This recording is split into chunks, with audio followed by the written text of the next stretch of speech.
क्या CBSE grace marks देती है?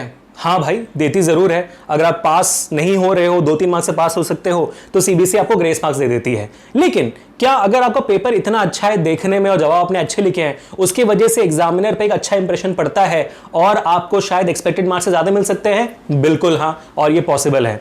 तो आज मैं आपको बताने वाला हूं कि कैसे अपने एग्जामिनर्स को इंप्रेस किया जाए और थोड़ा सा ट्रिक किया जाए कि आपको वो थोड़े बहुत ग्रेस मार्क्स दे दे और जितना आप मार्क्स एक्सपेक्ट करो उससे ज्यादा मिले। तो आज मैं आपको टोटल 7 टिप बताने वाला हूं और एक बोनस टिप भी होगा सेशन के एंड में, तो पूरा दिखेगा। और ये 7 के 7 टिप्स भाई एक्सट्रीमली इंपॉर्टेंट है। तो without spending any more time, let's get it ahead. But उसके पहले make sure to hit the like button, share this video, subscribe to the channel और कमेंट्स में अपना प्यार जरूर छोड़कर जाना। चलिए शुरू करते हैं पहले टिप से। ठीक है, पहला टिप ये है कि आपको इंप्रेशन क्रिएट करना है आपके एग्जामिनर के ऊपर। तो जाहिर सी बात है, first impression is the last impression, है ना। आप जब किसी इंसान से पहली बार मिलते तो ऐसे नहीं मिलते हो कि भाई वो पहले ही नजर में आपको बुरा बोल दे, या तो फिर अपने अच्छे स्वभाव पहले दिखाते हो, अपने अच्छे बिहेवियर से पहले दिखाते हो, है ना। तो वैसे ही मेरे ख्याल से एग्जामिनर के साथ भी होना चाहिए। आपका पेपर कभी भी गलत जवाब से नहीं शुरू होना चाहिए। तो अगर आप किसी भी जवाब से डाउटफुल हो, किसी भी सवाल आपको नहीं आता है, तो उस सवाल से शुरू ना करें। जो सेक्शन आपको अच्छी तरीके से आती है, जो आपको क्वेश्चन अच्छे तरीके से आते हैं, उनसे शुरू करें, ताकि एग्जामिनर भी चेक करते जब जाता है ना, तो उसको सही दिखता है। सही जवाब, सही जवाब, सही जवाब, अरे थोड़ा गलत हो गया, चलो कोई बात नहीं, सही जवाब से, तो वो इंप्रेशन बैठता है और धीरे धीरे फिर आपके ग्रेस मार्क्स थोड़े बहुत आपको मिलने लग जाते हैं और थोड़ा बहुत कंसिडरेशन बिल्डअप होता है आपके लिए। यानी कि भाई ठीक है, इस बच्चे ने पहले 2-3 सवाल, 5-6 सवाल अच्छे किए हैं, यहां पे थोड़ा सा मिस्टेक है, चलता है। वो वाला एक एटीट्यूड बिल्डअप करना बहुत जरूरी होता है हमारे पूजनीय एग्जामिनर्स के साथ में। ठीक है, नाउ टिप नंबर 2। अब यही इंप्रेशन की जब बात करते हैं तो एक्सट्रीमली इंपॉर्टेंट है कि भाई एग्जामिनर्स को लगे भी कि आपने अच्छे तरीके से पढ़ाई की है। और पढ़ाई कैसे दिखाई जाती है? With the help of diagrams, with the help of proper labelled parts, with the help of flow charts, with the help of clarity in writing down the answers, है ना। तो ये बहुत जरूरी है कि जहां जहां पे पॉसिबल है आप डायग्राम बनाएं, जहां जहां पर जिस सवालों में न्यूमेरिकल्स आते हैं, अगर कोई रिलेटेबल डायग्राम्स है तो वहां पे बनाएं, और जो डायग्राम्स बना रहे हैं उसको पेंसिल से बनाएं, अच्छे से लेबल करें, ताकि भाई वो लगे कि हाँ भाई ये बच्चे को जवाब पता हो ना हो, अंदाजा तो जरूर है कॉन्सेप्ट के बारे में। ये एक्सट्रीमली इंपॉर्टेंट है। टिप नंबर 3, पेपर का नीट दिखना बहुत ज्यादा जरूरी है ना। क्योंकि अगर पेपर जितना ज्यादा ही इलिजिबल होता है, पढ़ने लायक नहीं होता है, उतना अंडर कॉन्फिडेंट बच्चा लगता है। ऐसा लगता है कि भाई बहुत कहानी बना चुका है इसमें। लेकिन पेपर अगर पढ़ने लायक हो तो फिर कॉन्फिडेंस दिखाता है वो बच्चे का कि भाई बच्चे ने इतना क्लियरली लिखा है कि उसको इतना कॉन्फिडेंस है कि हर जवाब सही होगा। तो इट्स एक्सट्रीमली इंपॉर्टेंट कि जहां जहां पॉसिबल हो आप जवाबों को बुलेट पॉइंट्स में लिखें, क्वेश्चंस के बीच में क्या कहते हैं लाइन्स छोड़ें, ताकि क्वेश्चंस के बीच में डिफरेंशिएशन रहे, कोई क्वेश्चन दूसरे क्वेश्चन में घुस ना जाए, ताकि भाई एग्जामिनर्स को लगे कि भाई इस बच्चे ने काफी अच्छा नीटली लिखा हुआ है। हैंड राइटिंग खराब हो कोई बात नहीं, नीटली लिखे बहुत जरूरी है। और जब इसी इंप्रेशन की बात आती है तो टिप नंबर 4 भी आपके सामने आता है, और वो ये है कि भाई देखो एग्जामिनर के पास एक सीबीएसई का आंसर की होता है, जिसको चेक करके वो आपके जवाबों को सही करते हैं। तो अगर कोई न्यूमेरिकल है तो न्यूमेरिकल में आप फाइनल जवाब को बॉक्स करिए, ठीक है, और फॉर्मूलास को क्लियरली लिखिए, क्योंकि इससे आपको स्टेप मार्किंग मिलती है और फाइनल जवाब के लिए फिर आपको मार्क्स मिल जाते हैं। अगर आपका फाइनल जवाब सही है तो फिर कोई आपका स्टेप्स चेक नहीं करता, पूरे मार्क्स आपको मिल जाते हैं। अगर मान लो कि आपका फाइनल जवाब गलत है तो अगर आपने फॉर्मूला और स्टेप्स अच्छे से लिखे हैं तो उसके लिए आपको मार्क्स मिलते हैं। तो make sure that you do not do any कंजूसी in writing down the steps. Values डालने में, कैलकुलेशन करने में कोई कंजूसी ना करें, ये एक्सट्रीमली इंपॉर्टेंट है। और कृपया करके एसआई यूनिट्स लिखना बिल्कुल मत भूलिएगा। एसआई यूनिट भूलने वाले बच्चों का इंप्रेशन बहुत खराब होता है।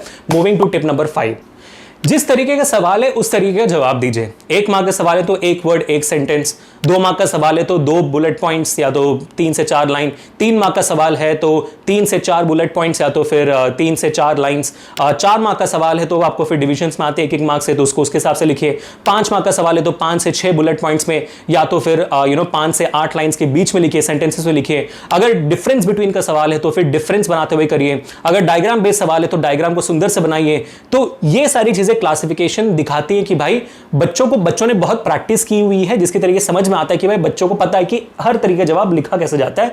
ये सारी चीजें इंप्रेशन क्रिएट करता है आपके एग्जामिनर के अंदर। हम शुरुआत से बस यही कोशिश करें कि भाई एक इंप्रेशन क्रिएट हो, एक कंसिडरेशन बिल्डअप क्रिएट हो आपके एग्जामिनर के अंदर, ताकि वो आपको ग्रेस मार्क्स या तो फिर भाई जहां पे गलती हो रही है वहां पे थोड़ा सा लीनियंट हो जाए आपके लिए, है कि नहीं। अब बात करते हैं 6th and one of the most important points की, और वो और कुछ नहीं है, that is basically your hand writing. Hand writing खराब हो कोई बात नहीं बेटा, लेकिन वर्ड्स के बीच में स्पेस देना बहुत जरूरी है।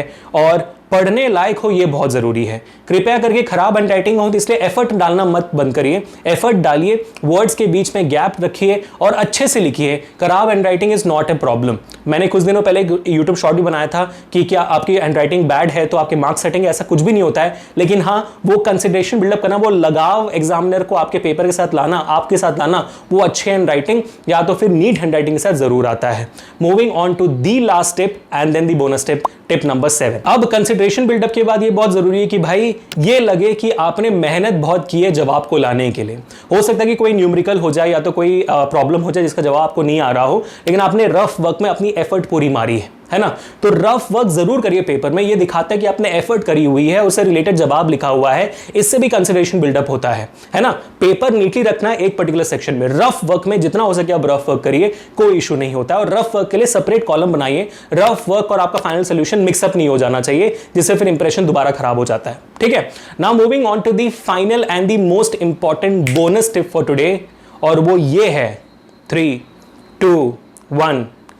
ये सारी टिप्स की आपको जरूरत नहीं है अगर आप मस्त पढ़कर जा रहे हो। ये सारे टिप्स जो मैंने आज आपको बताए वो इंप्रेशन क्रिएट करने के लिए, और वो इंप्रेशन अपने आप क्रिएट हो जाते हैं अगर आपने अच्छे से जवाबों को लिखा है। फिर कुछ और मैटर नहीं करता, हैंड राइटिंग कैसी है वो कैसे, कुछ नहीं मैटर करता। जवाब सही है, पूरे मार्क्स मिलेंगे। इसके ऊपर जो मैंने अभी 7 टिप बताए, ये सब एड ऑन्स हैं। अच्छे मार्क्स, भाई अच्छे से लिखा है और देखो कितना अच्छा डायग्राम बनाया, अच्छे से लिखा है देखो कितनी सुंदर हैंडराइटिंग है, अच्छे से लिखा है देखो कितनी नीट लिखा हुआ है, अच्छे से लिखा है देखो पता है जवाब कैसे लिखते हैं बराबर, अच्छे से लिखा है और देखो रफ वर्क में मेहनत भी की है, वो सब एड ऑन है। जवाब सही है तो आपके मार्क्स कोई नहीं काट सकता। ऑल द बेस्ट बेटा, पढ़ाई करते रहो। ये था आज का सेशन जहां पर मैंने आपको क्लियरली ये समझाया कि ये सारी चीजें इंपॉर्टेंट है, लेकिन सही जवाब लिखने से ज्यादा नहीं। तो कमेंट से मुझे बताइएगा आज का सेशन कैसा लगा आपको। Make sure to hit the like button, share this video, subscribe to the channel. This is Abhishek signing off for today until we meet in the next session which is going to be again धमाकेदार। मिलते हैं बच्चों, take care and piece.